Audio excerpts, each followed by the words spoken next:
ha'elek karati, idcha berit ve'et Yisrael. Again. Ki al pi hadvarim ha'elek karati, idcha berit ve'et Yisrael. On all of these words, covenant I make is heard with you, and with Israel. Iti beini uvein zaracha ledorotam lebrit olam. Between you and me, my covenant will be with all of your seed. My covenant you'll see, the Dorotam Lebrit Olam, my covenant forever.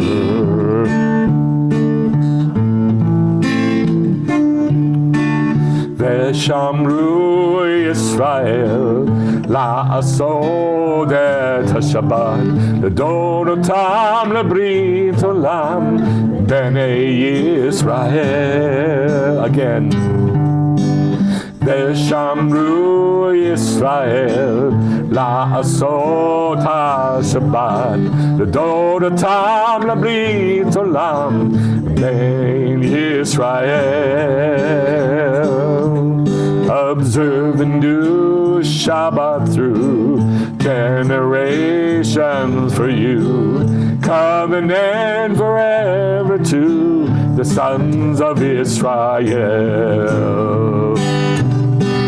Is my house not so with God, made with me a Brit Olam, secure and ordered in all things, a covenant forever. Is my house not so with God, made with me a Brit Olam, secure and ordered in all things, a covenant forever.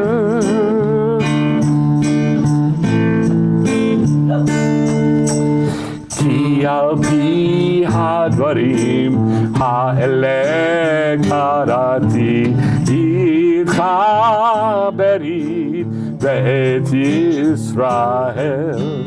On all of these words, covenant I make is heard with you, and with Israel. Iti beini uvein zaracha ledorotam lebrit olam. Between you and me, my covenant will be with all of your seed. My covenant you'll see, the Dorotam Brit Olam, my covenant forever. The Dorotam Brit Olam, my covenant forever.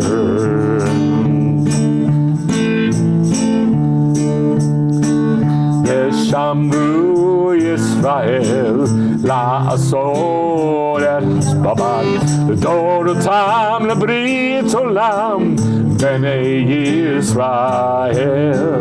Observe and do Shabbat through generations for you, covenant forever to the sons of Israel. Is my house not so with God, made with me Brit Olam,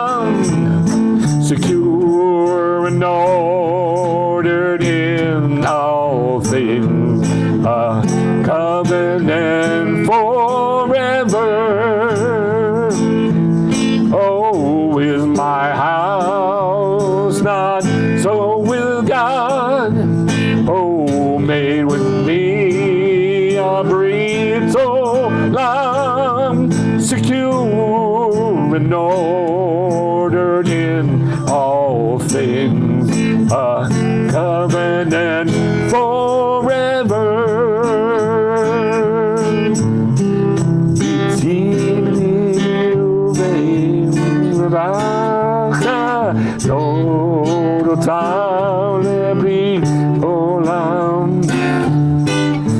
Between you and me, my covenant will be.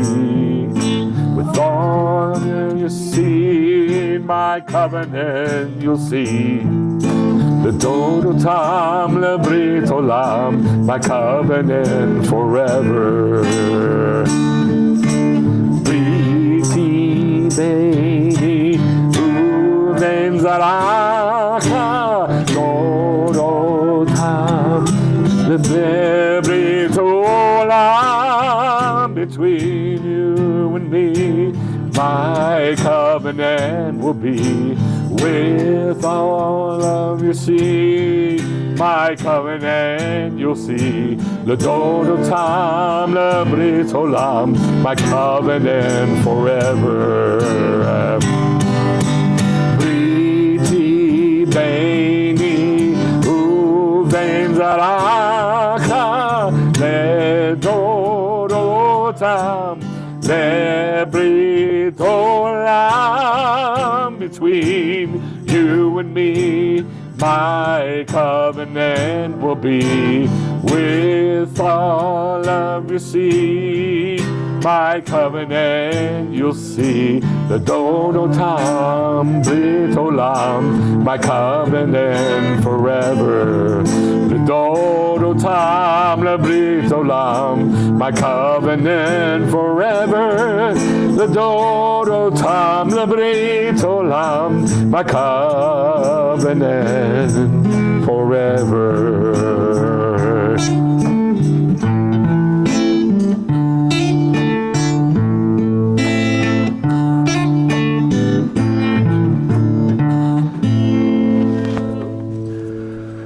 Lord, thank you for making an eternal, everlasting, unbreakable covenant with us. I ask that you'd open our hearts, open our minds to receive your Torah, to receive your Ruach, to receive both Chochmah and Da'at, wisdom and understanding or knowledge of you. In the name of Yeshua, I ask that you teach us about your covenant and open our eyes to see the things that we've never seen, things we've never understood, things that you want us to know. In the name of Yeshua. Thank you, Abba. So before I teach this, I want to say that, it's very strange you bring that up, because traditionally, and I say traditionally because there is a tradition now, it's been for over 100 years, among Jewish believers in Yeshua, you must immediately start talking about the Brit Hadashah, the new covenant, if you bring up the covenant. The covenant. And there is a covenant that God made with human beings. And that's what we're going to look at today. The covenant. Ha-Brit is what it's called. That's the covenant. So this is the big one. But traditionally, among believers, you have to bring up the new covenant. I'm not going to. And I'll tell you why. I think you know it. I think, you've been a believer how long? And if you don't really know what the new covenant is, then you need to learn. But I'm not going to go there because I've gone there 1 billion times and everybody else has gone there 1 billion times. What we need to do is learn what we don't know. We need to learn the basics that we don't know. So I'm asking you to be patient today and to keep your comments to a minimum, because we're going to be talking about something that you do not know. I know it this much. I know very little about it, but I've been learning it for the past few years, and I really, really want us to understand this. You understand what I'm saying? Yes or no? Okay. So you're going to really have to think it through. Wait till I go through all the info. Then if you have questions, then they'll make sense. Your questions will make sense. I hope. I'm thinking. Hope that's the way it'll work. So, this is called Mishpatim, this Torah portion. The Jewish people do not like this Torah portion because there's 53 laws in it, one right after the other, cram full of laws that have nothing to do with us. Slavery, like if you give your daughter to somebody and they rape her and then they don't want her anymore, like what do you do? How much money does it cost? So this is about valuations. It's about damages. It's about damaging the land. It's about damaging people. It's about business practices. And so Jewish people, all Jewish people, don't really like Mishpatim until you get to the end, which is about the covenant. Very end of the Torah portion, the very end, is about the covenant. And it's only it's really not very long. It's only a few passages, a few verses. And then it goes on. And the very next thing it goes on is Moses going up to the mountain for 40 days and 40 nights. So all this takes place before he goes up on the mountain. And we're going to talk about that timing, because that timing is called a machlochet. Say machlochet. Do you know what that means? Like a heated discussion? Yes, an argument or heated discussion, but it's different. It's an argument l'shem shamayim, for the sake of heaven. Right. It's an argument for the sake of heaven. Now, in the normal world, you have an argument. It's not for the sake of God. You have an argument. But in Judaism and the words of the sages, when they disagree, a lot of these, not all of them, but a lot of them are kept in the writings. Why is that? Because it's for the sake of heaven.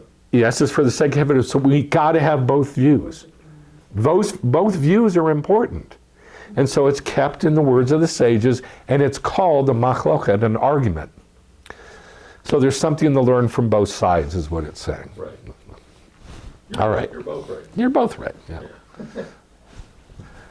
You know, the fiddler on the roof, they're having an argument, and one guy says, "It's this way."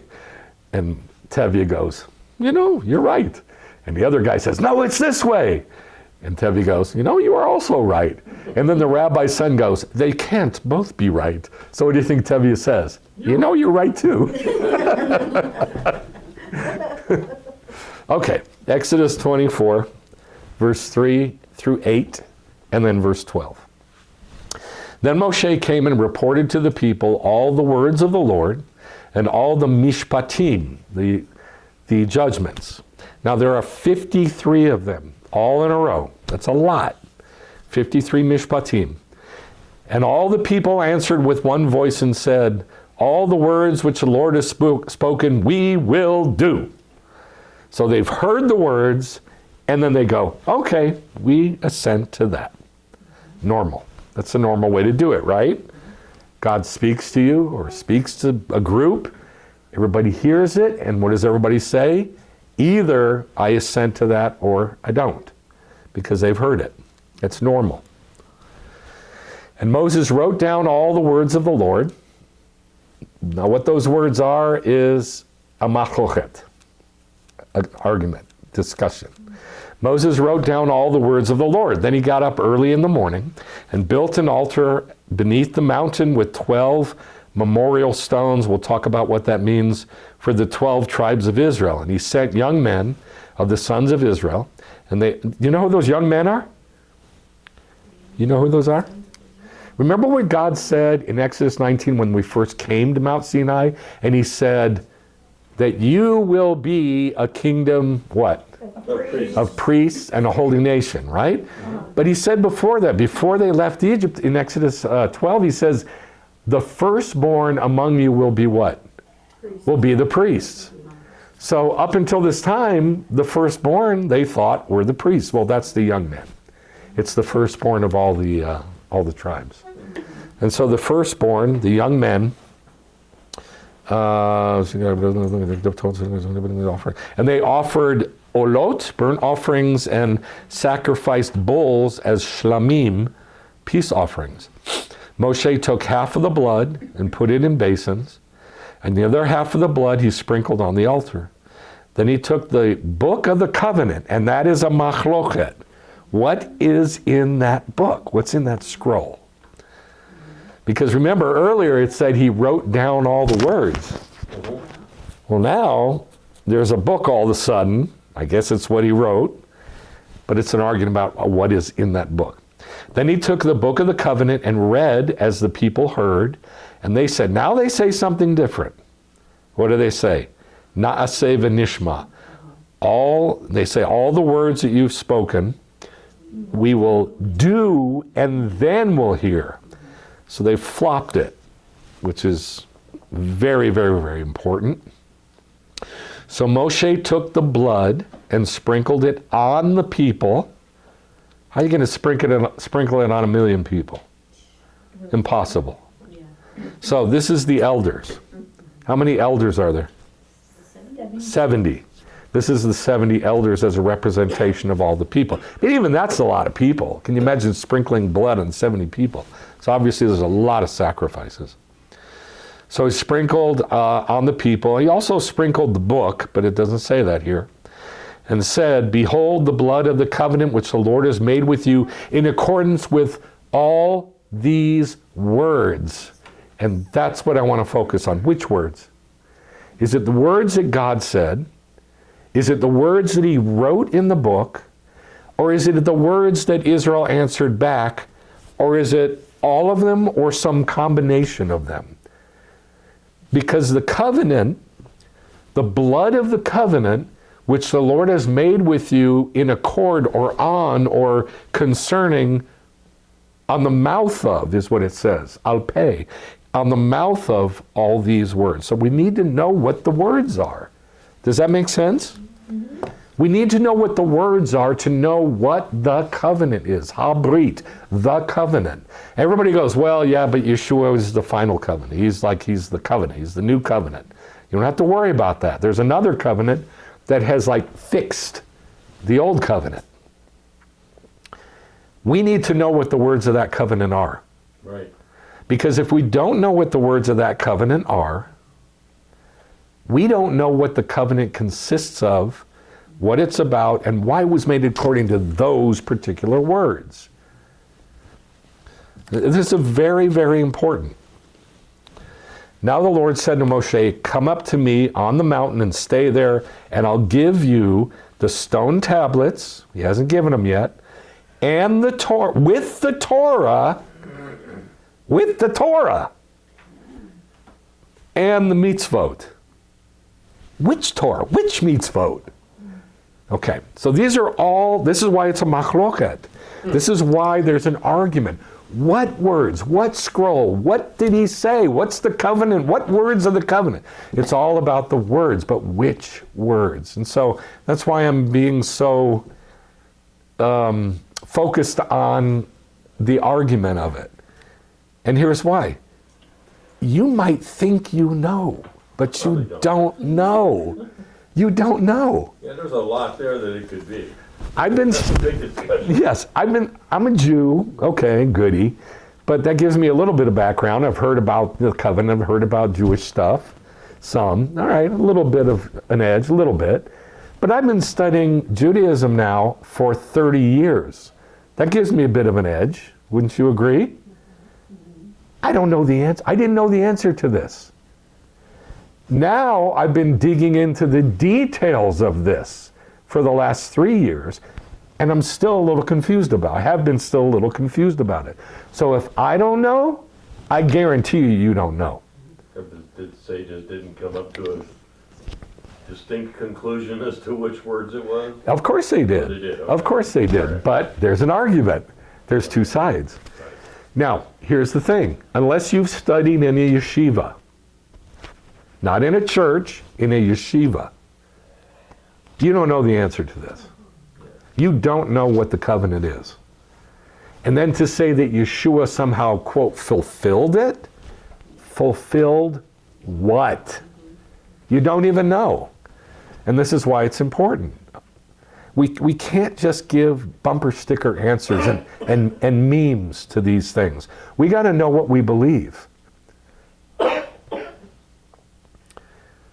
When we stand before the king, we're going to be asked 6 questions.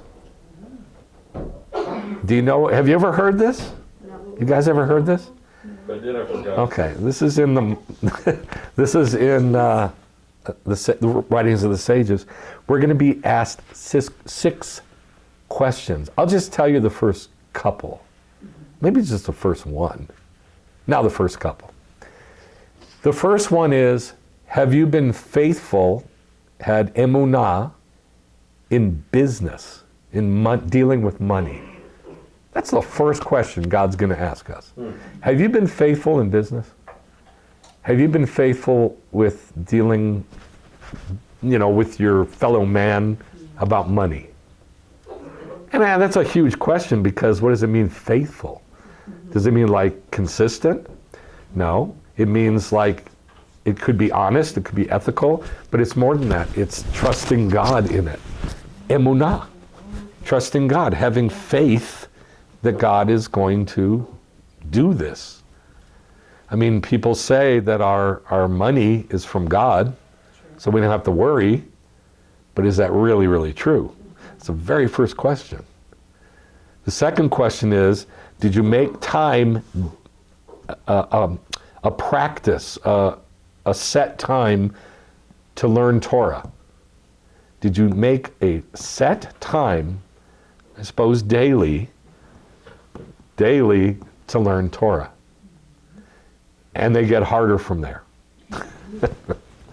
So we got to know what we believe. If we don't know what we believe, we are in deep trouble. All right, so what we're going to look at is 4 parts of the covenant. We're going to walk through the machlochet. We're going to walk through the covenant. We're going to walk through what Israel did. We're going to walk through what God did. We're going to walk through the timing, and the timing is a problem. It's a machlochet. So here's part 1. Part 1 is, then Moses came and reported or spoke to the all the words of the Lord. Which words of the Lord? I mean, we're in chapter 24 now.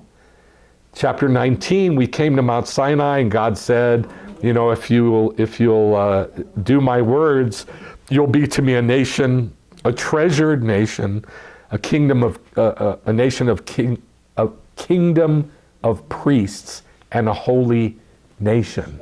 And he said, some other things. Yeah, a goy kadosh. And he said some other things. All right, that could be the words of God that he's reporting to them. He also said, set bounds around the mountain so nobody can get near it. He also said that. So that could be what he's reporting to the people. Yes? Mm-hmm. So there's a whole lot that God has said besides the 10 words. And the question is, did he even say the 10 words yet? So he spoke to the people all the words of the Lord and all the Mishpatim. Now Rashi says this is not the 53 Mishpatim. It's like the 7 Noahide laws and some other Mishpatim. But Nachmanides, who's Spanish, Rashi's French, Nachmanides is Spanish, he's the high rabbi of Spain. He says, no, it's the normal reading, it is the Mishpatim, which means this is after the Mishpatim are given. Yes? Had to be. Now Rashi says it's not. Rashi says it's the day before the 10 words are given.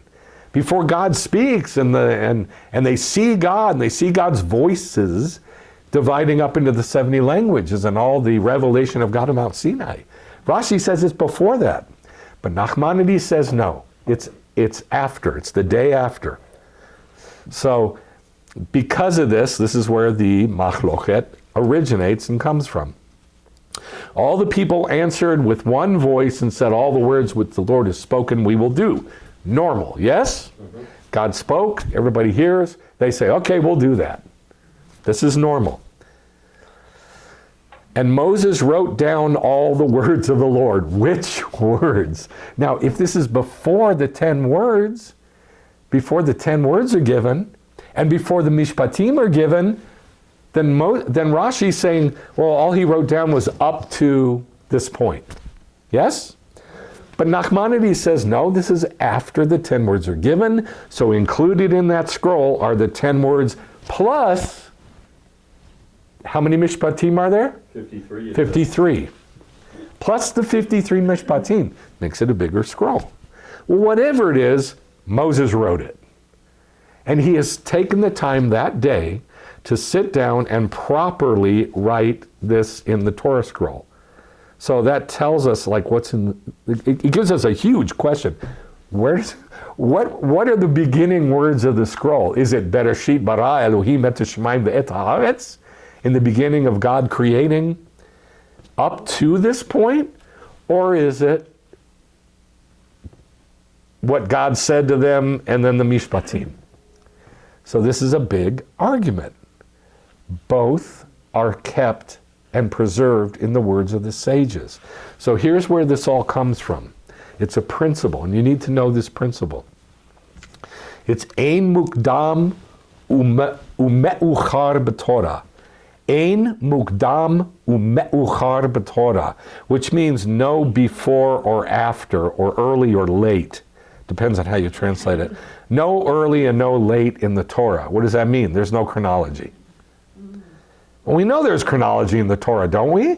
I mean, you can specifically, it'll say, and the next day, and the next day, and the next day, and 2 days later, and on the 7th day. It'll give us chronology. It'll even give us dates. So obviously, it's not meant literally. It's meant that every story is not necessarily chronological. There's obviously chronological stories. It's obvious, but not all, right? And that's what this principle is, and it's extremely important. Why is this so important? This machlo, this argument, this ein mukdam ume'uchar b'Torah. Why is this so important to know that there's no early and late in the Torah? Because the Torah is eternal. Exactly, it's eternal.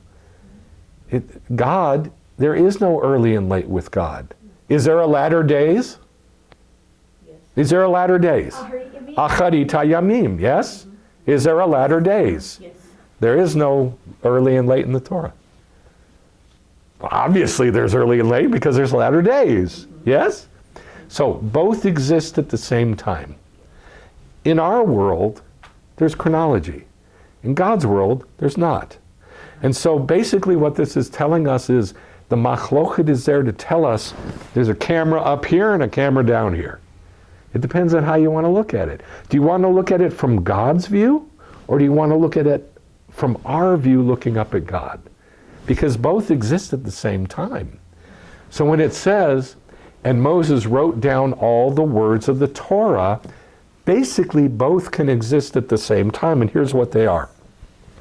If you say, like Rashi, it's the 6th of Sivan, the day of Shavuot, and Moses wrote, after Moses related all the words of God, the mitzvot and the mishpatim, he wrote them down.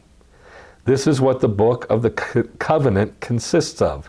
Now that's not Rashi, that's according to Ibn Ezra and Nachmanides. Now they agreed. Nachmanides is much, much, much bigger than Ibn Ezra. But Nachmanides says, yeah, Ibn Ezra agrees with this. And Moses wrote, after Moses related all the words of God. Does that include the 10 words? Yes. Yes. Does that include the 53 mishpatim? Yes. Yes. After that, the mitzvot and the mishpatim, he wrote them down. That's what the book of the covenant consists of. The book of the what? Covenant. The Sefer Habrit. The book of the covenant. You know, we have that Torah scroll, and that's not necessarily the book of the covenant. The book of the covenant is it's like a contract that we got from God, and then we got it, and we signed it, and he signed it, And it's a covenant between both. It's not necessarily just that Torah scroll. It's what is in the covenant. Like a ketubah. Like a ketubah. Well, it is the ketubah, actually. So, he says, Nachmanides says, that this is all on the 6th of Sivan. It's all on the same day as Shavuot. Were Ibn Ezra and Nachmanides contemporaries? Yes, they were contemporary, yes. Nachmanides was the head rabbi of Spain, so he's bigger, but they were contemporaries. Where was Ibn Ezra? Spain also? Yes, they're both in Spain. So the 5th of Sivan is what Rashi says. That's the day before Shavuot. The Sefer Habrit, the book of the covenant. The book which we have said contains the part of the Torah from Bereshit, in the beginning of, until the giving of the Torah, including the mitzvot that were given to them at Marah. What happened at Marah? The bitter waters. The bitter water, right? And God says, I give you a judgment and a statute, a mishpat and a chok. Yeah? So he's saying that's included too, up till they came up to Mount Sinai. All right? So he's saying that no, it comes from Bereshit up to Mount Sinai and the giving, right before the giving of the words. But Nachmanides says it's more than that. It contains the 10 words plus what? The 53.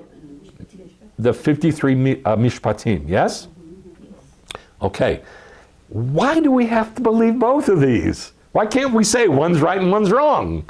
Because they're both right. Because they're both right. But why? Because that scroll is eternal. And it doesn't just contain what it says, what's there written. It contains everything. Everything.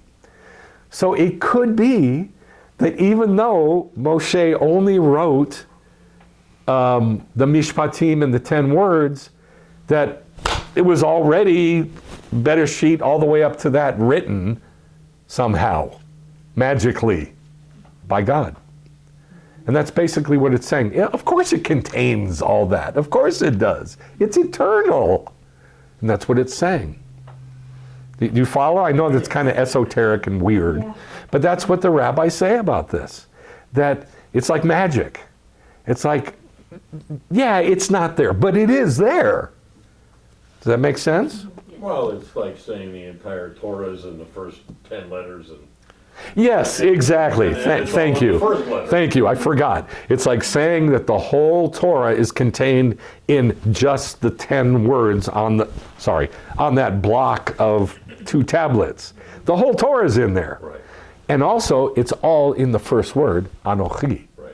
It's the same thing. Yes, very good. Or even the first letter. Thank you. I Adon forgot. Yeah. Okay. Same kind of thing. So, now look at this. Ein mukdam u'me'uchar b'Torah. No before and no late. No early and no late in the Torah. In other words, it's timeless. It's timeless. It doesn't matter when he sat down and wrote that thing, because it's going to get written. It's going to get written, either by God or by Moshe or both.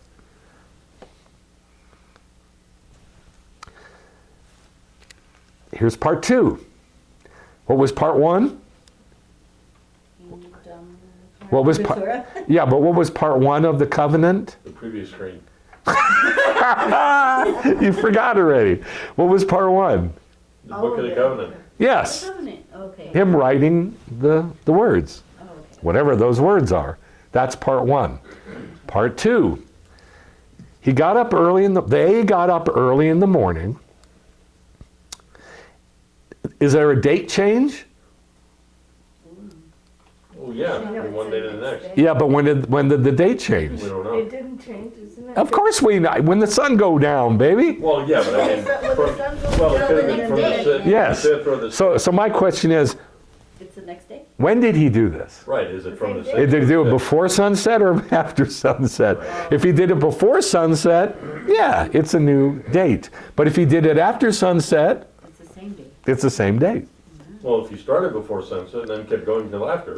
That's another possibility. I mean, this is a lot of words. If he wrote from Bereshit, Yeah. it's a lot of words. It could have taken him all day, and they're all sitting around watching. Wow, what's he doing? But he was probably fast, like a Sure. Yeah, I thought about that. I bet it was miraculous. Yeah. Okay. Yeah, okay. So they get up early in the morning and they build an altar beneath the mountain with 12 memorial stones. Now, the word memorial stones, I do not like the translation of memorial stones. And the reason is, the word is matzeba. Matzeba. What does mitzvot mean? Connection. It doesn't mean connection. It doesn't. Like standing up, set up things. Established. Thank you. Establish or set up things. Matzav. Tzav means to set up. This is the same word, like nitzavim in Deuteronomy 29. You are all, what, commanding here? Connecting here? Standing. You are all standing ones here today. You and your children and the Gentiles that are with you and everybody. Everybody's here standing before God to make the covenant. Yes? Mm-hmm. That's the word standing. Tzav. Set up or establish. Now this is the same word. Matzeva. Matzeva. Different word. So it's standing. So they translate it pillar, standing stone, memorial stone, but whatever it is, it's a big rock standing up. Make sense? Yes or no? Yes. Okay. Is that the same word they use for when they cross the river and, what's his name, set up something there? Is it? Yes, same word as the 12 stones that Joshua put Yeah, Joshua. on the other side of the river, or in the water. In the water. Okay. Okay, also the same word for in Genesis where Jacob sees the ladder that goes to heaven, and it says the next morning he set up a matzeva. Same thing, big standing stone. May not be what you picture. Probably not. Okay. For the 12 tribes of Israel, and he sent young men of the sons of Israel, the Bikurim, the Bikur, firstborn, and they offered burnt offerings and sacrificed bulls as peace offerings to the Lord. And Moshe took half the blood, and by the way, I never saw this till yesterday. Took half the blood and put it in basins, and the other half of the blood sprinkled on the altar. So now you have two sets of blood, yeah? It's been divided, parted. So this is the actual Mount Sinai in Arabia. This is the altar that's at the foot of the mountain. You can see the altar back here, what's left of it. And then you can see the slaughter platform, which is like connected to the altar, but it is not the altar. And then you see this holding pen or corral. Yeah. And it goes at an angle for some reason, which I do not understand. But that is a complicated structure. All that was like a feeding way to move the cattle up to be slaughtered. It's a derech, a way that moves the animals up to be slaughtered. And here's our machlochet. And rose up early in the morning on the 5th of Sivan. That's before Shavuot. Now this is in Shabbat 88a, and Rashi believes the same thing, that it's before the giving of the 10 words, yes? On the 5th of Sivan. Mm-hmm. But then there's commentary on that. Rashi is explaining it not like Rabbi Yosei, who said that it was on the 7th of Sivan, the next day after Shavuot, according to Nachmanides. Yes? So there's our machlochet again. And that's Siftei Chachamim, which is the books of the wise ones, of the sages. So take your pick. You can go either way. I tend to go with Nachmanides. I think Nachmanides is correct, but I could be wrong. Here's a better picture of the altar. And it looks like there's two paths. Sorry, not the altar. There are two paths. Not the altar, the holding pen, the trough.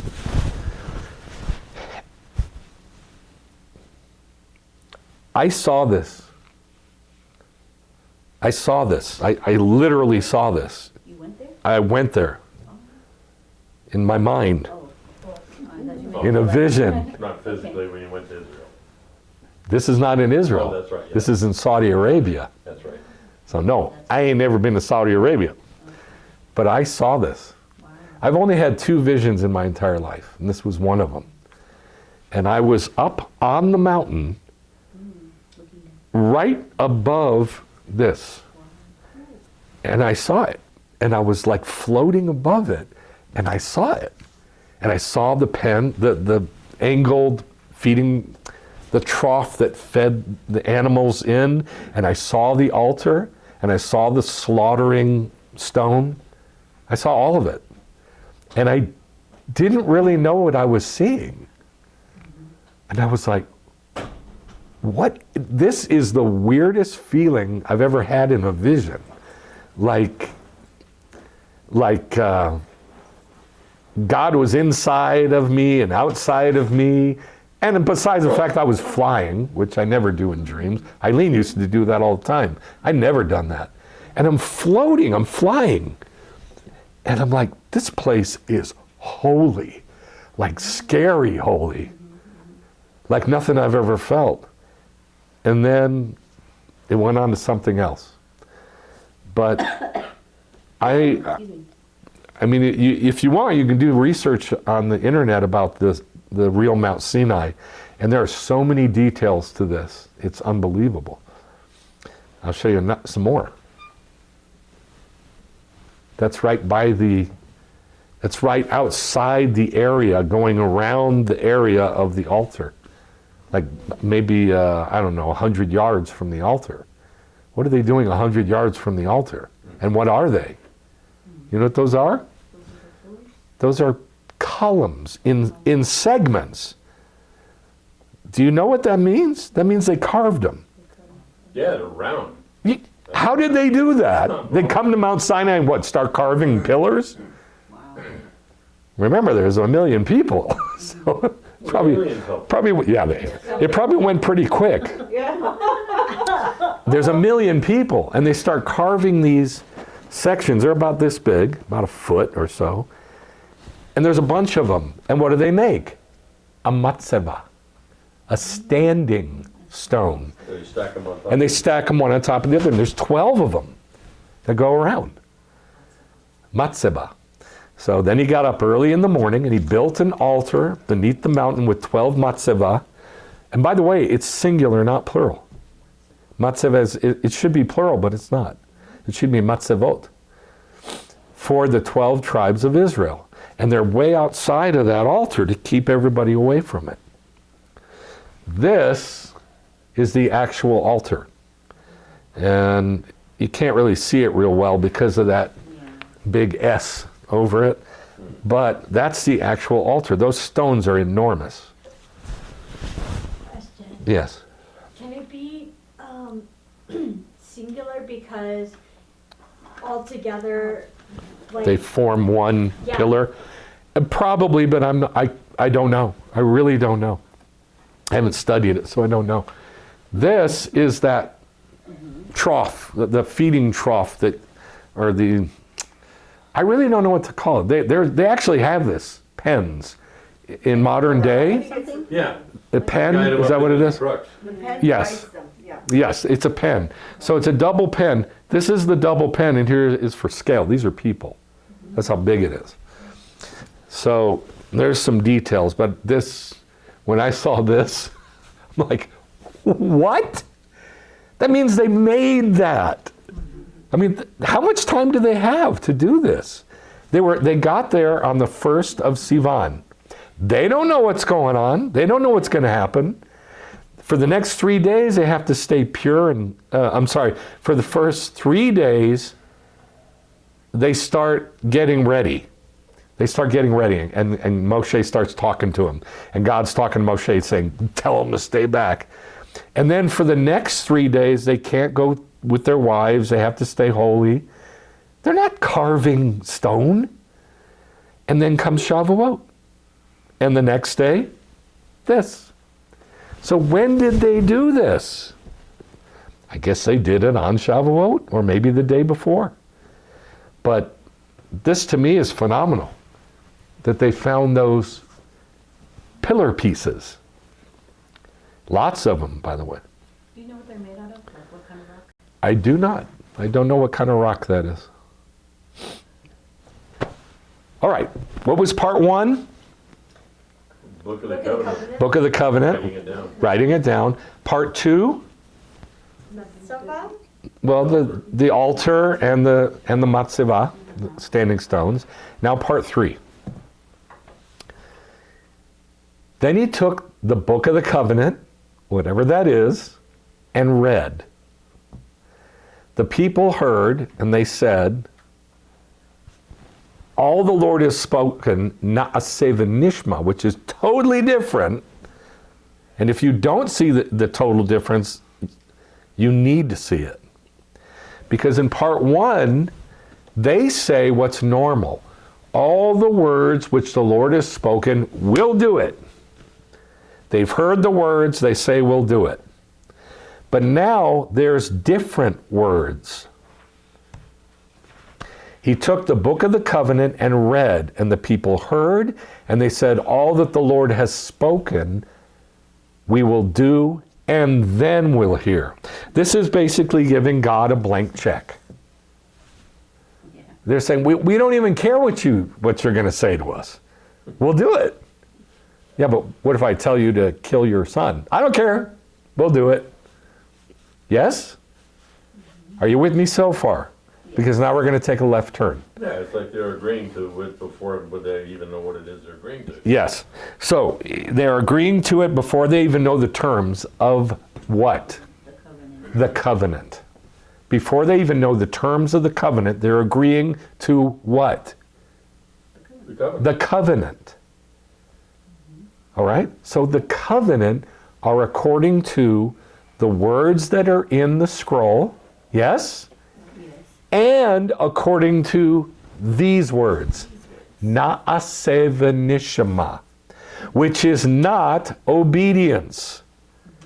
I don't care what you tell me, I'm going to obey, which is how most people look at it. And we're going to take a left turn, so don't get lost. If you are still thinking of it like it's a blank check, okay, whatever you say we'll do, that's okay. There's nothing wrong with that. It's true. But it's way, way, way more than that. It is a spiritual principle that is directly from heaven. And it is the ability for you to learn from Judaism. The ability for you to learn from the acts, the individual acts of Judaism. And the reason I say this is because na'aseh, what does it mean? We will do. The and then. The and. Nishma. What does that mean? We will hear. Listen. We will listen. We will do and we will hear. Hear what? If God hasn't said anything, hear what? You're getting lost, I can tell. I'm going to say it again. Na'aseh means we will do. Yes? Has God said anything? No. It's a blank check. You don't even have to say anything. We're telling you we're going to do it. Yes? Yes. Okay, just starting from that basis. That you haven't said a word to me. I'm telling you I'm going to do it. Na'aseh, we will do. Has God said anything yet? Has God said anything to say, we will do? Well, couldn't it be presumably what Moshe just Oh, said? goodness gracious. I mean, that's what it says right there. You're going by the words. Yeah. You're not going by what they say. I'm telling you, all the rabbis say this. This is a blank check. They saying, we will do before they saying, we're going to hear what you tell us. All the rabbis say this, without exception. Without exception. So they'll take us that far. It is a blank check. Listen to what I'm saying to you. Don't get fixated on the words. Listen to what I'm saying to you. It's a blank check that no matter what you say, we're gonna do. Has he said anything yet? No. No, it's whatever you say we're gonna do. So he has not spoken. And yet, we're gonna do. And then we'll hear. We'll hear what? He hasn't spoken yet. And I can tell you still don't get it. You still don't get it. We will hear the mitzvot. It doesn't say that. No, we will hear. The, They're making a covenant. okay. Remember? They're about to get covered in blood. They're making a covenant. And he's written down a bunch of words, which we're not sure what they are, but that's okay. He's written the words of God. Then he read those words, and they say, all the Lord has spoken, we'll do it. And then we'll hear it, or hear. Then we'll hear. Hear what? He hasn't said anything. So it's like, just think of parents. Your son comes, or your daughter comes up to you and says, whatever you say, I'll do it. And then I'll hear it. Then I'll hear. What are you going to say? They say, whatever you say, I'll do. And then I'll hear. What are you going to say to them? I haven't said anything yet. Yes. Hear what? I ain't said nothing. Still don't get it. Okay. No, I get it, but I don't agree with it. It's because you don't get it. Because you don't get it. Once you get it, you'll go, oh, that makes sense. You don't get it yet. Like, Yeah. I'm not saying I'm good at explaining this. I just understand it. Okay. So I'm trying to figure out a way to say it. If you picture your children coming to you and saying, whatever you say, I'll do. And you're happy. Yeah? Yeah. And then if they say to you, and I'll hear, I'll listen, what will you say to them? What would you say to them? Good boy.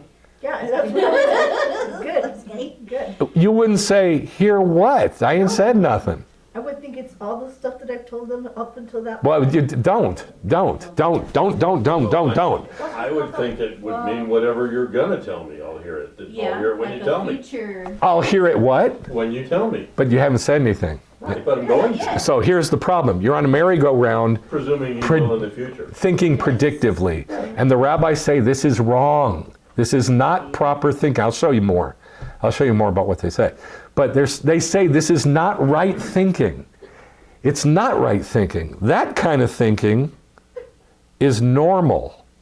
Like this. All the people answered, all the words the Lord has spoken, we'll do it. Your kid comes to you and says, everything you said, I'll do. Makes you happy, okay? That's normal. This is not normal. Oh, the hearing part? Is that what you're saying? The hearing is the problem, yes. Oh, okay. The hearing part is the problem. It's at least it's not logical. So no, it's not. It's not logical to you because you don't understand it yet. Once you understand it, you'll see how illogical it is. So Because it they're all is saying- illogical. So then What keep they're gonna going hear so I is- can understand. I'm trying. So they all say what they're gonna hear is what they do. Say that again? So all the rabbis say what they're gonna hear is what they're gonna do. No, Or the The hearing, other way around, right? no. or the doing. What they're going to hear is what, oh, yes. What they're going to hear is what they're going to do. Yes. What they're going to hear is what they're going to do. Not the other way around. Not they're going to do what they hear. What the rabbis say is what this says in order. They're going to hear what they do. What they do. They're going to hear what they do. Right. Do you understand that? Okay. They're going to hear what they do. Not the instruction to do it, but what they actually do. So your child comes to you, they say to you, whatever you say to me, I'll do, and then I'll hear. Hear what? Hear what? From the doing. From what What they did. they're gonna do. So could you assume what you hear is what you understand, what is the purpose or the understanding of what you're doing? Yes. The hearing is the understanding of what you're doing, not what you're told to do, what you're actually doing. Yes. Yes. I'll do it. and then Okay, that's a little clearer. A little clearer. I'll- Not Fix me when I totally. do it. What you're doing is actually speaking to to you something about God. Well, let's not spiritualize it yet. Let's just Alright. keep it on the principle of you do something, then you hear. that you Hear get what? from it. Hear what? What you did What for you do. Not what you're told, what you do. Now, the rabbis all say the same thing about this. It is upside down and backwards. It makes no logical sense whatsoever. None. And there's no machloket about it, they all agree. Yes, there's no machloket about this. They all say the same thing. That doesn't mean they all understand it. But they all say, this makes no sense. That's why they And- say, they understand, they agree. We all agree, but They yeah. understand. Right, They right. disagree. But we know it's good. Quite So sure what it now, means, but I agree. now, so what they say is, it's totally illogical and backwards. This is so spiritual. It's what makes the Jews totally different from everybody else. And so here's what is the limitation, or if we cull all that down as far as we can get it, this is the best quote I can find about that will help to hopefully explain it. Sforno, from Italy, on this verse says this: we find a similar construction in Psalm 103:20, talking about the angels. Angels from heaven. Do angels question God? No.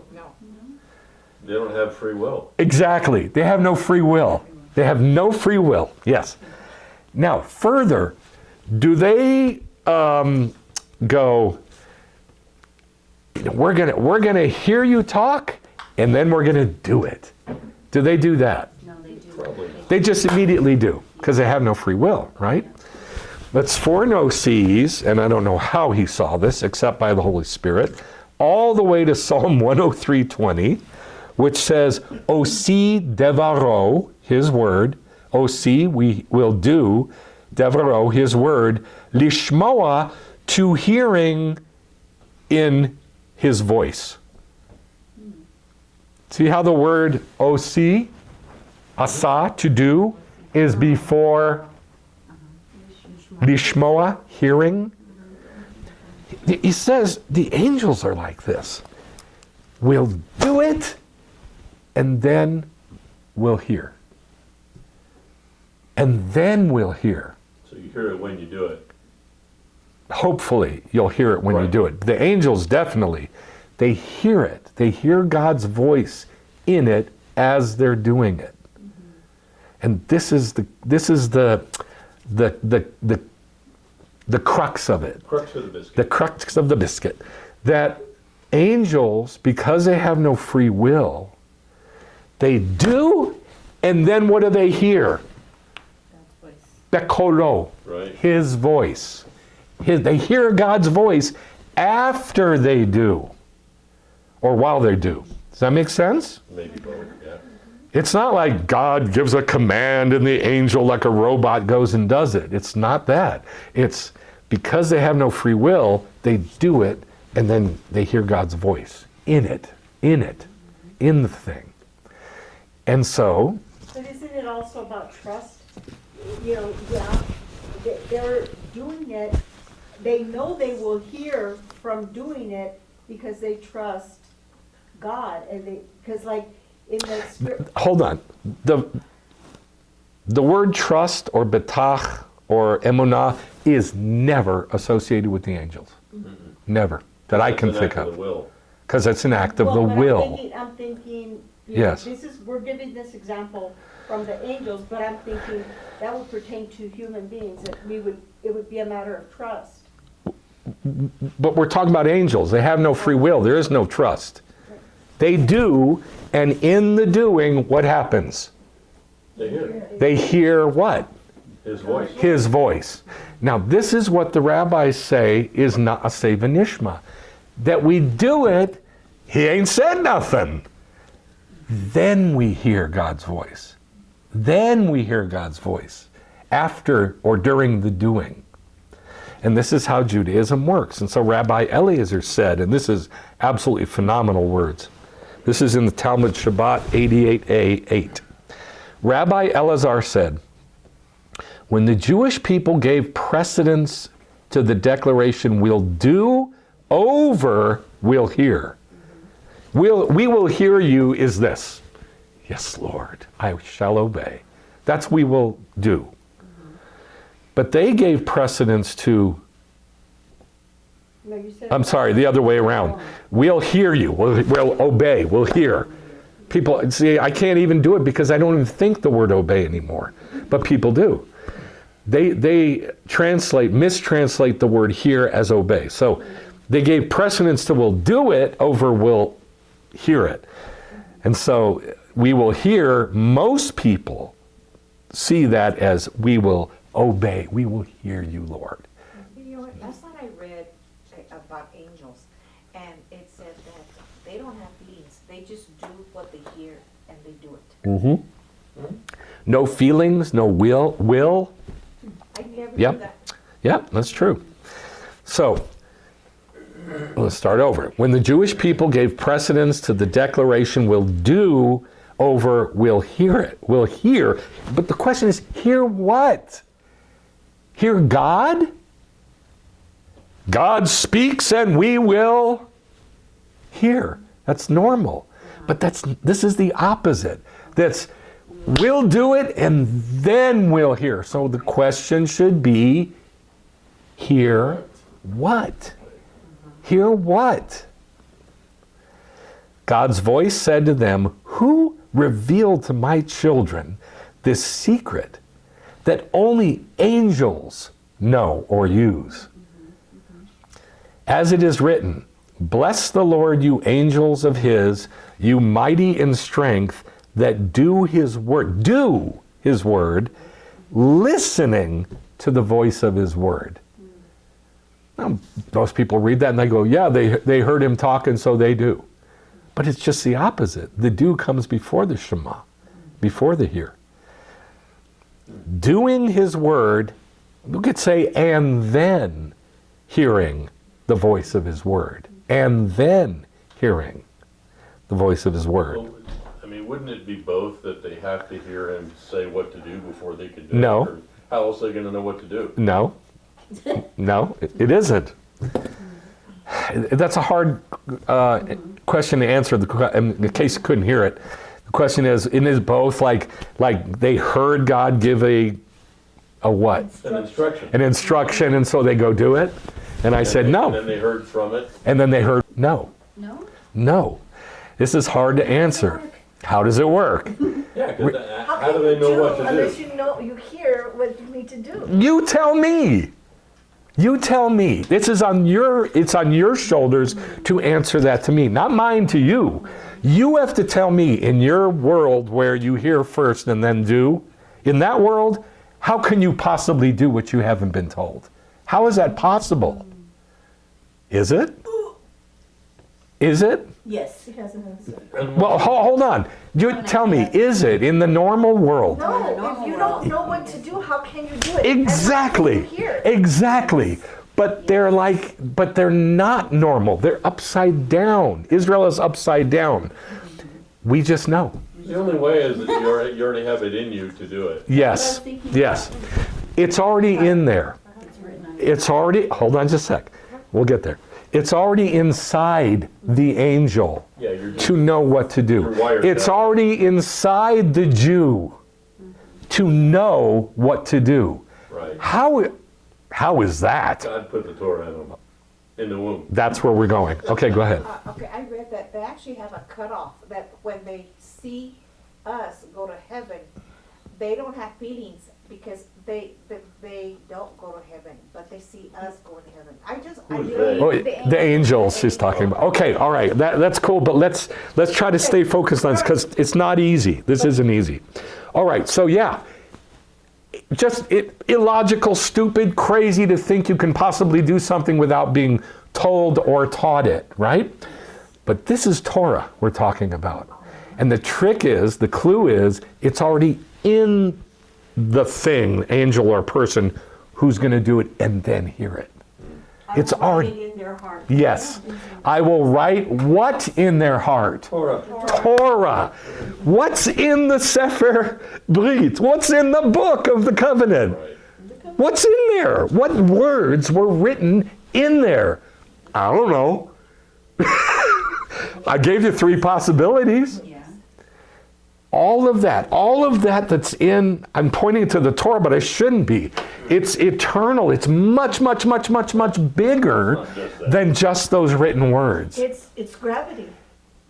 Gravity's one. Yeah.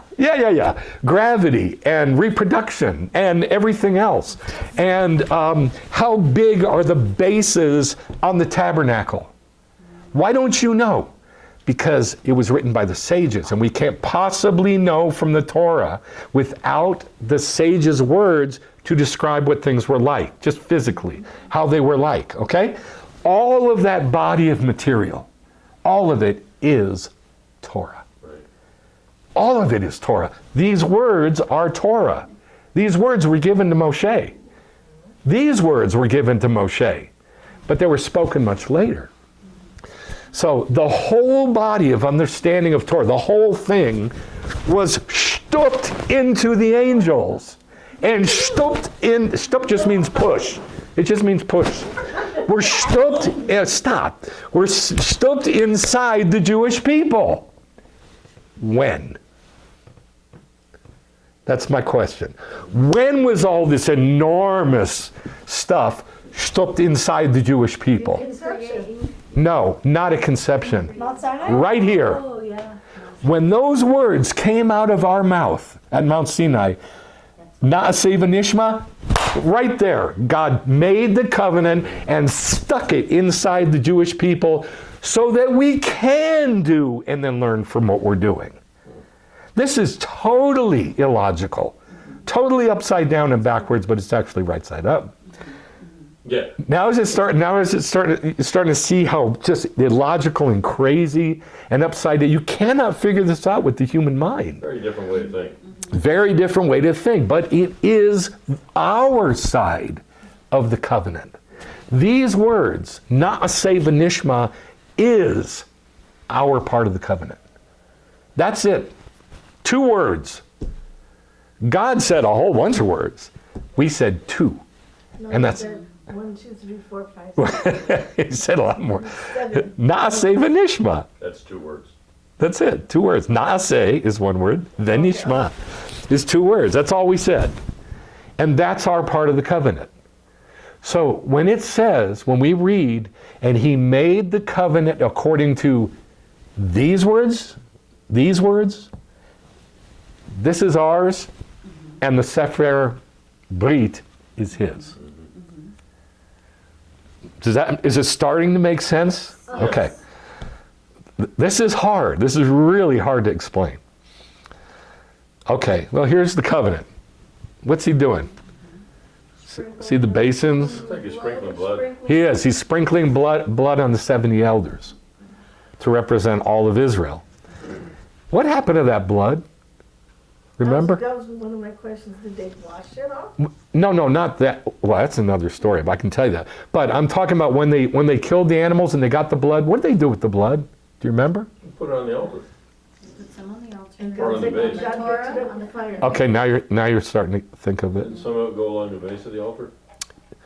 It says, he sent young men that they offered burnt offerings and sacrificed peace offering. Moshe took half the blood, Oh, yeah. Put it in the base. put it in the basins, and the other half of the blood sprinkled on the altar. Why is it on the altar? That's where God is. That's where he's eating. That's his part. What's the other part? Us. So it's in the basins now. What's he doing in the basins? He's going to get it with hyssop and throw it on the people. Right. So what happened to the blood? Got split 2 It ways. got split. The 2 parts. God's part, our part. Now he's got blood and we got blood, and that's a really interesting story about what they do with the blood. Blood just stayed on their garments. It's kind of gross. Yeah. Absolutely, it stayed on their garments because later on it says that at the golden calf that they had ornaments. That all of Israel had ornaments. I can't remember what the word is in Hebrew. And the sages say, what were those ornaments? Those ornaments were the sign that they're in the covenant, which is the blood on their garments. It says a sign of life. Right. And then after they did the sin of the golden calf, and by the way, there's lots and lots and lots more to the story, but I'm just giving you the very tip of it. After they did the sin of the Egel Zahav, the golden calf, what does God say? Strip off your ornaments from you. Remember? Yeah. Get rid of those clothes that has my blood on your garments. You're not in my covenant. You act like you're not in my covenant. Go to your room. Go put your nose in the corner. And that's why those that were there will not enter the kingdom, right? Some of the rabbis, there's a machlochet about this. Some of the rabbis, half the rabbis say that generation did not enter into the kingdom. Will not enter into the kingdom. The other half of the rabbis say they're in the covenant, can't break it, they will be in the kingdom. I think both are true. Sorry. Okay, let's move on. Part 4. So Moshe took the blood and sprinkled it on the people. This is part 4, the blood. Behold the blood of the covenant which the Lord has made with you in accordance with all these devarim, words. So my question is, what words? Yes. All the words in the Sefer Brit, right? Yeah. And then what other words? 10 words? No, that's in the Sefer Brit. Naaseh v'nishma. Thank you. Na'aseh v'nishma. That's our side. Portion, that's our signing. That's us. So that's our word. Yes. And the covenant, remember, it's 2-part covenant. It's between 2 people. And they have to die. You gotta fight There is no covenant unless the person's dead, by the way. It's another story. We might talk about that, might not. But it's in the New Testament, it says that, in the New Covenant. But it's a 2-part covenant. It's on both sides. Yeah. Yes?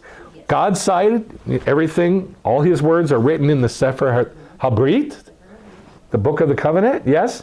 And what other words? Our words. Na'aseh v'nishma, in accordance with all these words. Okay?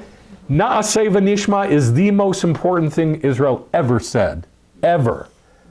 Because it is the essence of the covenant. I'm going to do it. And then I'm going to hear what? What I'm doing. What I'm doing. His voice through what I'm doing. Yeah, it's a huge, huge concept. I'm going to say one more thing about it. All of life with God, whether you're Jewish, Gentile, Christian, Messianic, whatever, if you're in the covenant, all of your life in that covenant has a foundation. And that foundation is Na'aseh v'nishma. That's how big this is. That's what some rabbis say. Not many.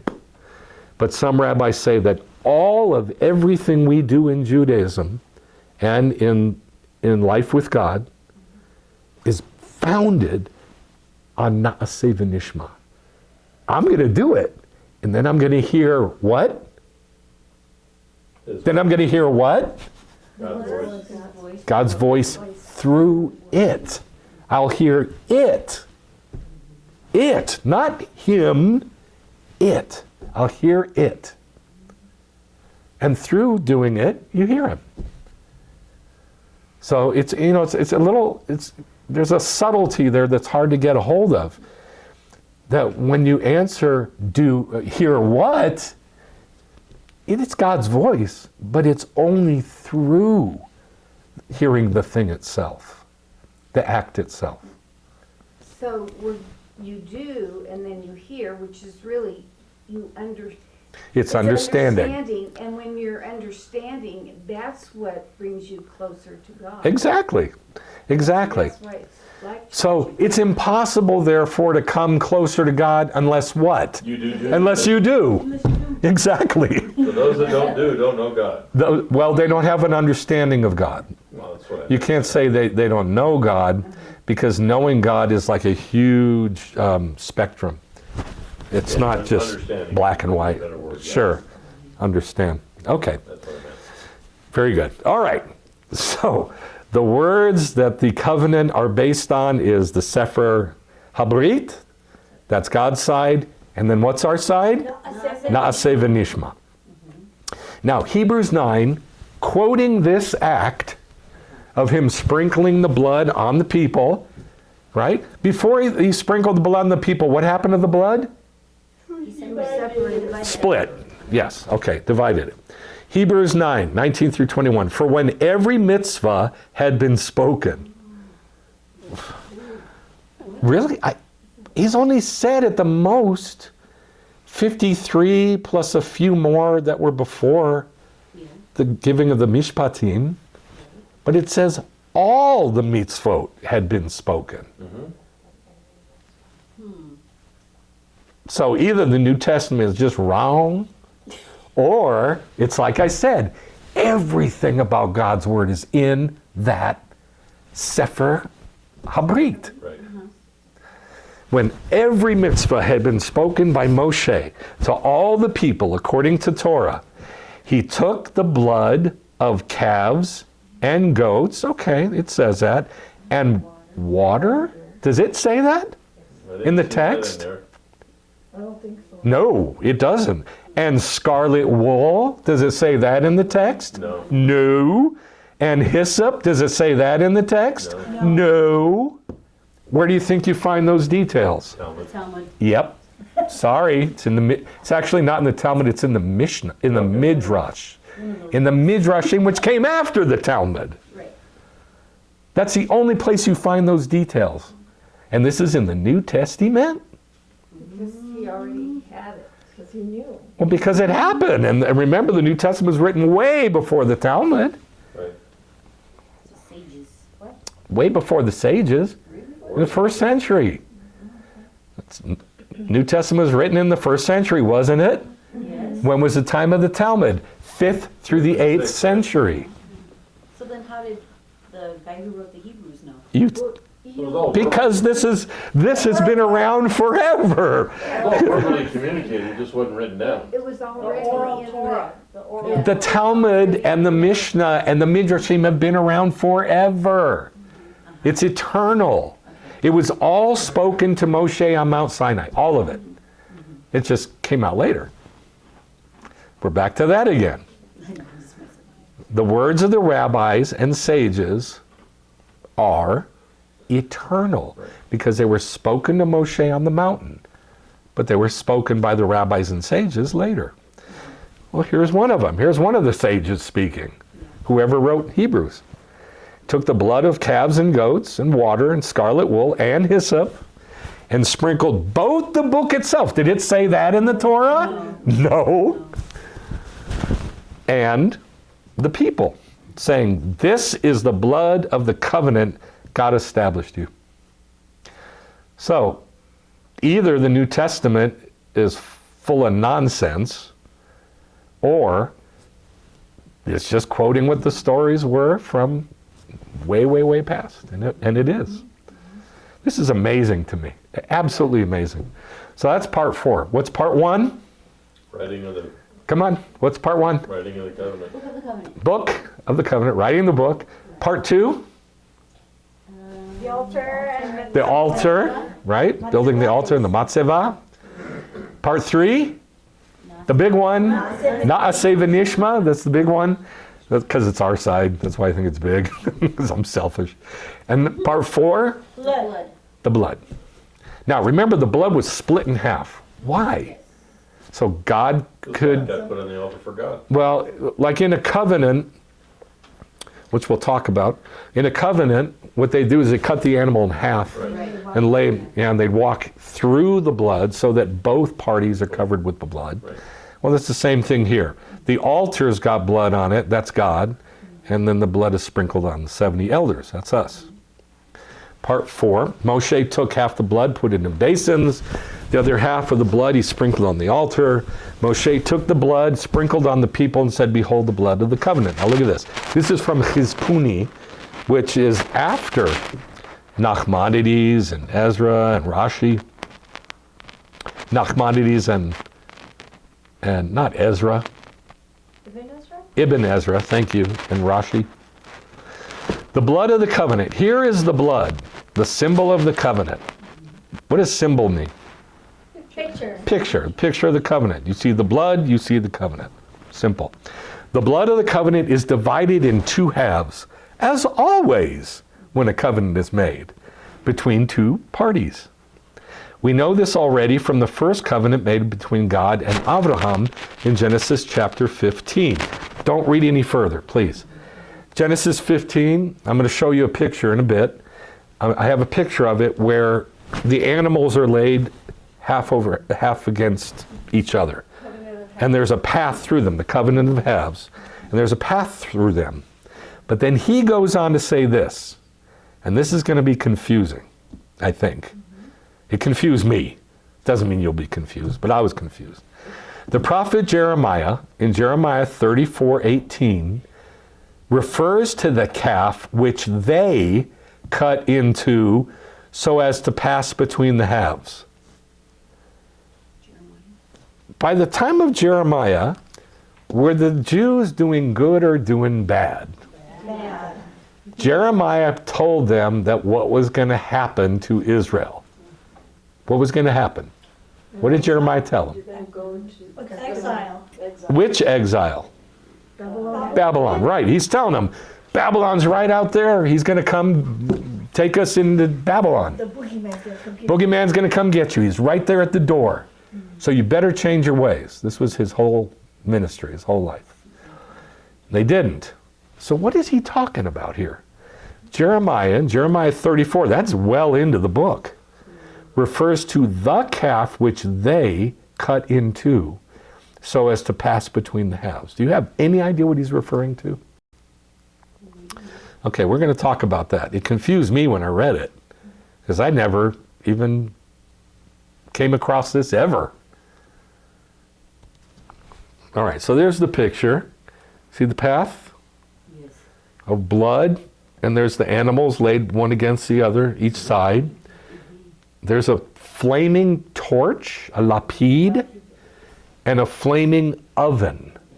And that's what passed between the pieces with Abraham. Abraham went, and then these two things passed through. That's God. An oven and a torch. Magic. That's God. That's God. That's him. He's floating through. I get it, floating through the path. And then this floats through the path. And then Abraham goes through the path. This is God making a covenant with Abraham. And here's the words of the covenant up here in Hebrew. It says, I'll make a covenant with you and your seed. So, here's the blood, the symbol of the covenant. The blood of the covenant is divided into two halves. We know this from the covenant made between God and Abraham. And then he quotes Jeremiah. So what does that say? Well, here's Jeremiah. Jeremiah 34:17. You have not listened to me. I will give the people who have broken my covenant. Now, here's where the church loses its mind and the whole story gets flopped. My question is this. Did God break his covenant with Israel? No. Did Israel break their covenant with God? Yes. Yes. There's about 15 passages that say that Israel broke their covenant with God. It says it over and over and over and over and over again. Multiple places. Multiple places. But now you're telling me that God didn't break his covenant with Israel even though the other party broke their covenant? Yes. Is it legal if your wife commits adultery on you for the man to divorce his wife? Yes. Yep. Is it legal if the man commits adultery on his wife for the wife to divorce the man? No. Yes, absolutely. In fact, it's encouraged by the rabbis. You need to divorce him. Okay. He committed adultery. He broke what? Covenant. Covenant. Okay. Tuba. All right. It's legal. It's all right. The man can, or the woman, if the other party commits adultery, can divorce. All right. Is it legal for the man to take back his wife later on, even though he divorced her? Can he take her back? I think so. No. See, here's where the confusion comes in. You hear it? Well, yeah, maybe sort of. Okay, is it? If she marries, I think, if she marries and that man dies, Doesn't. Oh, very good.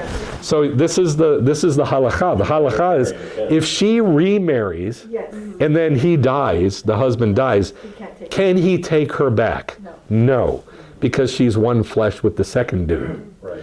All right. If she doesn't remarry, can he take her back? Yeah, I would think. Yes, he can.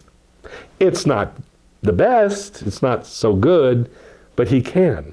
Halachically, he can. Lots and lots of laws about that. Did Hosea act that out? Yes. That vision? Yes. Hosea actually acted this out. Right. But I don't want to go into that because it's kind of complicated. I'll just keep it simple. Yeah, let's keep it simple right now. So here's the thing. Yeah, Israel broke their covenant with God, but did God break his covenant with Israel? No. No. Never. Ever, ever, ever, ever. That's the point of this whole thing. Had Israel not said, Na'aseh v'nishma, he'd have said, oh, let me find somebody else. Right. That would have been it. Yeah. That would have been it. He would have just said, Moses, like he did say, Moses, I'm going to get rid of them and start over with you. Right. Remember he said that? Yeah. But he didn't, because he can't, because he's in covenant with them. But had they not said, we will do, and then we're going to hear it, what we do. We're going to hear your voice through it. Had they not said that, he'd have taken the Gentiles in a heartbeat. He would have found himself another bride. But because we said Na'aseh v'nishma, I'll get there. Because we said Na'aseh v'nishma, he is obligated to never, ever, ever break that covenant. Because even though we broke the covenant, we still have Na'aseh v'nishma to stand in our stead. We still have that. It never went away. We still do it. Even the worst Jews do it. Why? Because he stooped it into us. He stooped that whole thing of the Torah into the Jewish people. And we can't get away from it no matter how hard we try.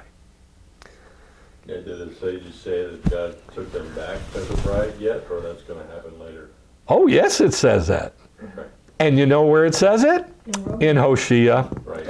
I don't want to go into it. That's what I thought. Okay, well, go ahead. Okay, so to put it simply,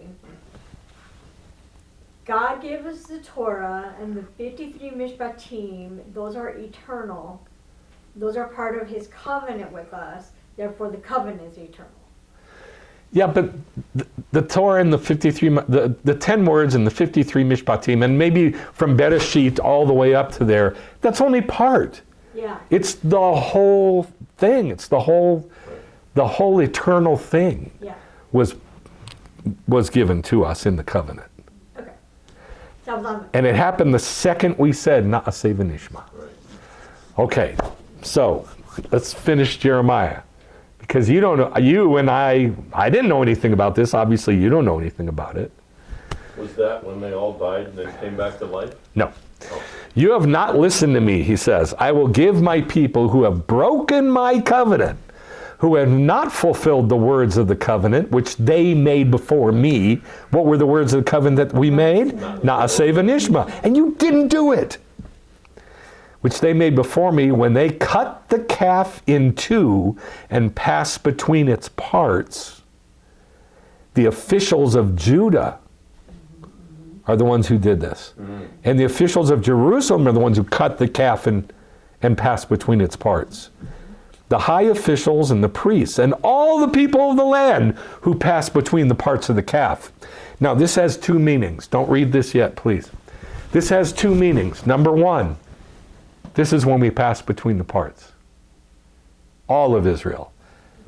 Doesn't it say that in the Brit Hadashah, that all of Levi and the priests were in the loins of Abraham when we made the covenant? It says that in Hebrews. Right? So we all passed through the parts in Abraham. That's why we're called the seed of Abraham. So all the Jews for all time passed through those parts with God. Did we keep that covenant? No. Nope. Later on, At Mount Sinai, we said Na'aseh v'nishma. And then later on, we turned to other Gentile gods. Did we keep that part of the covenant? Nope. And so it happened again. It literally happened again. It's in the book of Jeremiah, which we're not going to read. And Rashi comments on it. He says, when they returned and forced them to be slaves, they all made a covenant. Now they, do you know what this is talking about? This is talking about the Jews who went to Egypt. A whole bunch of Jews went to Egypt, and God said, don't do it.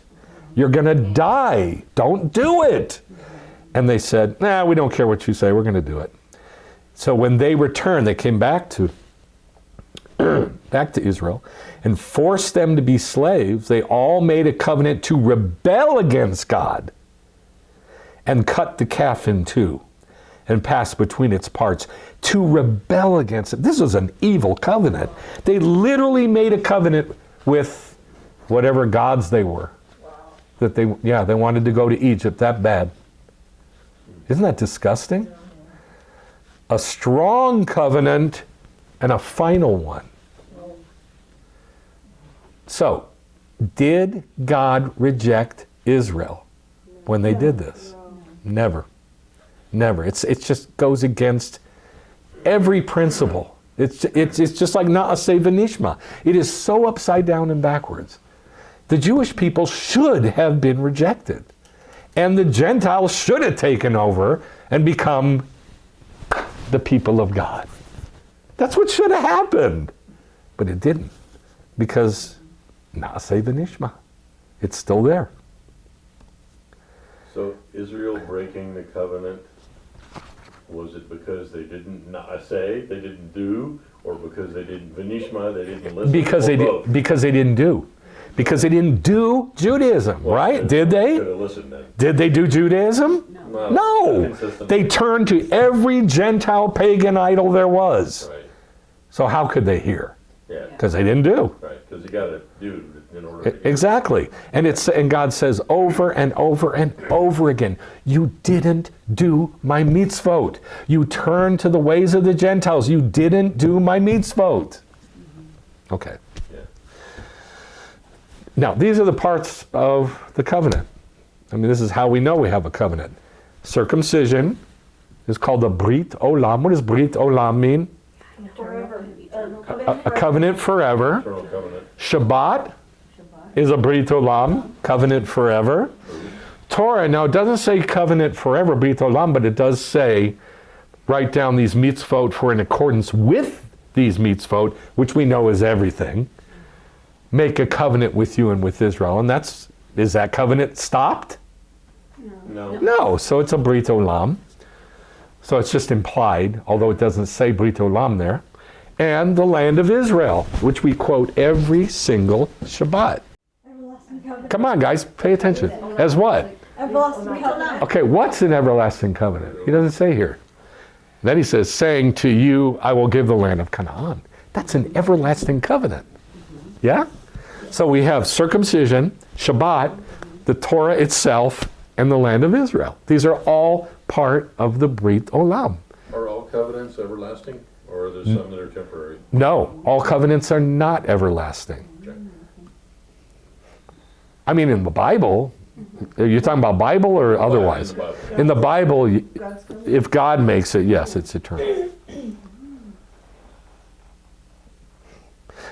Well, hold on. Did he ever make a covenant with anybody else? Not that I'm aware of. Then why are you saying it in covenants plural? He only made a covenant with, Well, you made more than one covenant. in the yes, Bible. but who's it with? That's why. Well, It was with He Abraham, made one with Abraham. He made one with Isaac. He made one with Isaac. He made one. Okay. He made one with Adam. Okay, Noah. but I mean- hold on. After Noah, who did he make a covenant with? Only one line. Abraham, Isaac, Jacob, the 12 tribes. All right? That's it. Before the flood, he did make a covenant with the whole earth, didn't he? And it's even called a Brit Olam. I'll make a Brit Olam and I'll put the rainbow in the sky as a sign of the Brit Olam. Okay? It means he's never going to destroy the whole earth again by flood, but that's it. That's it. All the other covenants he ever made, Abraham, Isaac, Jacob, the 12 tribes. That's it. All right, we also have these as part of the Brit Olam, and here's where it gets really fun. The bread in the Mishkan, the table of the bread of the faces, that's a Brit Olam. If the table of the bread of the faces is a Brit Olam, what does that mean also is a Brit Olam? The bread. The bread, what else? 12 tribes. The 12 tribes, what else? The Mishkan, right? What else? The table. The table, yes, Everything obviously. about it, the lampstand, all of it. Yes, all the furniture of the tabernacle, which means also the temple, which is just an expanded temple, is forever. Yep. Yes. This is where it gets fun. This is where your mind is going to either stay on the same track that God never, never, never allowed the Jews to change Judaism, or your mind's going to go off track and say, yeah, but they changed. Never, never, never, never, like we saw last week. Did the Jews go off into exile without God? He was there with them. God went with them to Egypt, yes. He said, I'll descend with you down to Egypt. In fact, didn't he go there ahead of time? I think he says, go imcha, with I you. will go. He says, I'll go with you. He said it to Jacob. Yeah. He says, imcha, with Didn't he you. also say, Bo, come, like I'm already here? Well, that's in the kingdom. Oh, okay. I'm talking about Egypt. All right, and then Babylon. Did he go with the Jews into Babylon? Yeah, we saw that. And then I'll even be a little sanctuary for you in Babylon. He never allowed the Jews to change Judaism, that big giant thing of what's in the Sefer Brit, ever. Nothing was ever added, changed, taken away, ever. It's all purely the Sefer Brit. And David even said, if I go down to Sheol, you're there. God's always with the Jews. It's like, no matter where I go, you are going to be there. Right. Right. Okay, so all of Judaism, not just the bread, it's all the stuff that the bread has to do with, is a Brit Olam. The coming of Yeshua didn't take it away. The destruction of the temple by the Romans didn't take it away. Nothing has ever taken the temple and the tabernacle and the bread of the faces away. So long, it can't be undone. True. Aaron's family as high priest. This is through Pinchas. Remember Pinchas who Right. skewered the man and the woman? He says, I'll give you, after him, a covenant of Brit Kehuna Olam. That means eternal priesthood covenant. Eternal covenant of the priesthood. Because he was zealous for his God. Is there a high priest now? And if you say Yeshua, you're wrong. You are wrong. And the reason I say this is because he says, I'll give you priests, plural, forever. Right? I'll give you Levites and priests forever. So you can't just say, oh, Yeshua did it, he's fulfilled, it's him. It's not right. You can't say that. So how is there an eternal priesthood among the family of the Kohanim? That means there's still Kohanim. Right. Yes? Okay. That's pretty simple. David's kingship is forever. Is my house not indeed so with God? For he has made a Brit Olam with me, properly ordered in all things and secure. For he will not indeed make all my salvation and all my delight grow.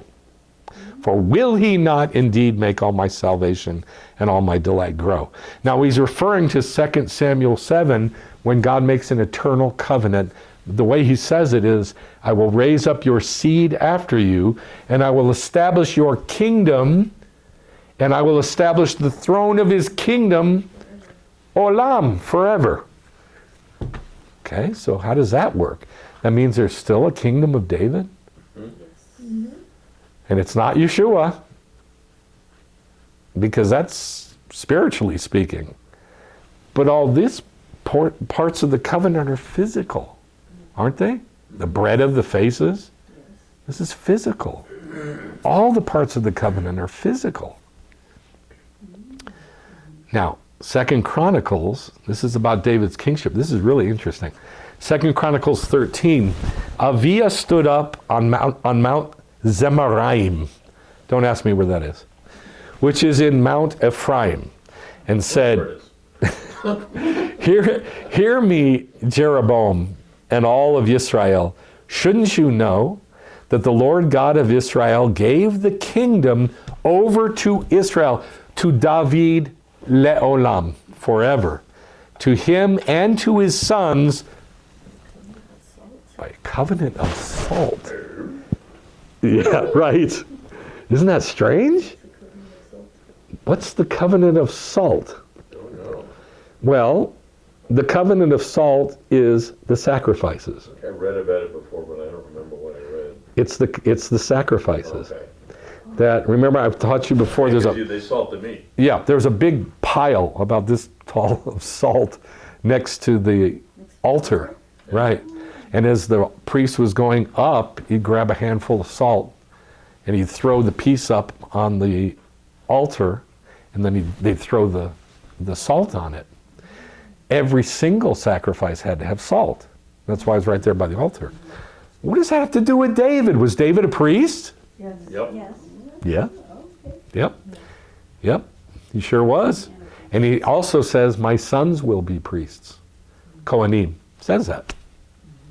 So it's there's a priesthood, there's the kingship, and it's not just Yeshua. It's his family line, which will be forever. And the family line of the Kohanim, which will be forever, which we are, by the way. That's why we exist. My family are Kohanim. Your family are Kohanim too, right? Yes, that's why we exist. Do you like this font, by the way? Can you read it? Okay. Yeah. I like this font a lot better. Shimon HaTzadik was the last of the men of the great assembly. This freaked me out. And the tradition, HaKabbalah, remained in his hand. He was the high priest after Ezra. After Ezra? After Ezra. Like Ezra from the Yes, Ezra from the Bible. Shimon HaTzadik was the high priest after Ezra. What years was Ezra? Do you know? 400 to 500 years before the time of Yeshua. Okay, all of Torah, the whole giant, whatever it is, of Torah, all of Judaism was given to Moshe when? Shavuot. When? Where? Sorry. Mount Sinai. On Mount Sinai. I think that is when. Mount Sinai at Shavuot. He gave all of that to who? Israel. the elders. Who led the people into Israel? Joshua. Joshua. He gave all that. That whole big giant, the words of the sages and the words that are in the Mishnah and the words in the Torah, and all of it gave to Joshua. Joshua gave it to who? The 70 elders. The 70 elders transferred that to who? The great assembly. The prophets. The prophets transferred that to who? The men of the great assembly, and the last one in the men of the great assembly is Shimon HaTzadik. And that's why it says, and the tradition or the HaKabbalah, the revealed, remained in his hand. He was the high priest right after Ezra. Okay? He would say this, and thus Rabbi Ploni, who I've never heard of before, and thus all Rabbi Ploni says, and he was wont to say in his tractate, are understood as, this is what he would say always. In other words, this dude, I'll make it simple. He always said this, basically. He always said this, but who always said this? Shimon HaTzadik. Shimon HaTzadik. Who was Shimon HaTzadik? The very, very last one of the men of the Great Assembly. In other words, he got all that from Moshe. Yes? Yeah. Yes. He got all of the Torah from Moshe. And so he always said, this is what he would say always. The world stands on three things. The world was created for these three things alone. Right. On Torah. If Israel had not accepted the Torah, how did they accept it? Na'aseh v'nishma. If they had not accepted the Torah, heaven and earth wouldn't even have been created. Right. No point. As it is written in Jeremiah 33, if not for my covenant of Torah, day and night, the statutes of heaven and earth and gravity, I wouldn't have made. Isn't that cool? Now, who said this? The very last member of the men of the Great Assembly. In other words, that's the end of the trail. Yeshua is not the end of the trail. That's the end of the trail. And then from these people, men of the Great Assembly, it was disseminated to all of Israel. Now look at this. This is from Talmud Pesachim. But didn't Rabbi Elazar say, if not for the Torah and its study, heaven and earth would not be sustained? Because it said, if not for my covenant. And from covenant, what does he get? Torah. Foreign study? Why does he get Torah and its study from the word covenant? Na'aseh v'nishma. Just what you said. What does v'nishma mean? And we'll understand. We'll do it, and then we'll study. We'll get the information from it. From it. Does that make sense? That's what he's saying. If not for my covenant, by day and by night, I would not have set up the laws. It is the Torah, the eternal covenant, that is studied day and night, that justifies the continued existence of the world. In other words, if the Jews weren't studying the Torah, We'd be wiped out. there'd be nothing. There'd be absolutely nothing on this planet. Don't they say that no matter, like 24 hours a day, 7 days a week, there's somebody studying Yes, somewhere? of course we say that. 24/7, there's Jews studying. Somebody Multiple Jews studying. Yeah. 24/7. Okay. This is coming together, I think, pretty clearly, I hope. Is it? Is it coming together in a nice package? Because these are big concepts. Deuteronomy 7:9. Talking about Israel's everlasting covenant, Brit Olam with God. Deuteronomy 7:9. Know therefore that the Lord your God, He's God, the faithful God, who keeps His covenant and His faithfulness, even though you're a piece of garbage. That's my translation, but that's basically what it's saying. Keeps His faithfulness to 1,000 generations. How long is that? How long is a generation? Only about 30, 40 There's years. there's no about to it. It's exactly 40 years. 40, okay. 40 years is a generation. That's what the rabbis say. 40 years is a generation. So how long is that? 40,000 years? Yes. 40,000 years. Way past the kingdom. Yeah. For those who love Him. For 40,000 years for those who love Him, which is the same as No. keeping His mitzvot. Not for Na'aseh everybody. v'nishma. Not for everybody. That's right. Only for those who love Him and show that love by keeping the mitzvot. Na'aseh v'nishma. That's how you know you love them, is you keep it. Exactly. You're garbage. You ain't going to keep it. But I'm going to keep it. For 40,000 years, there will never be no Jew.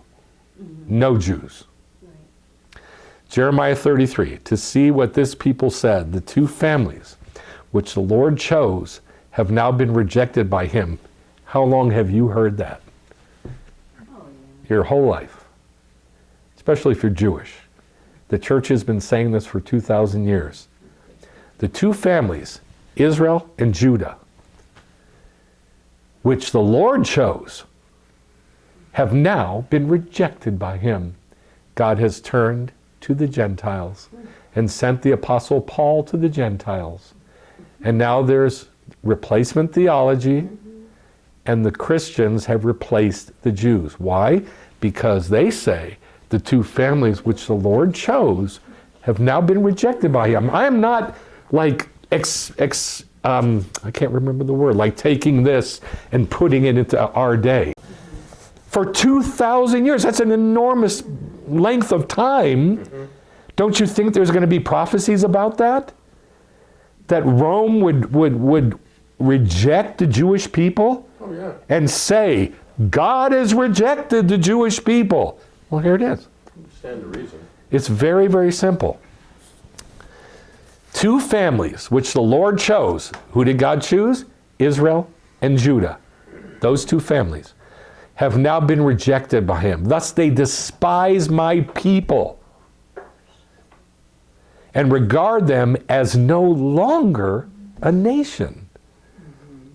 Thus said the Lord, as surely as I've established my covenant with day and night, the chukim of heaven and earth, like gravity, and the movement of the sun and the stars, and all of everything on this planet that works by natural law, if I get rid of that, maybe I'll get rid of the Jews. But I ain't going to do that.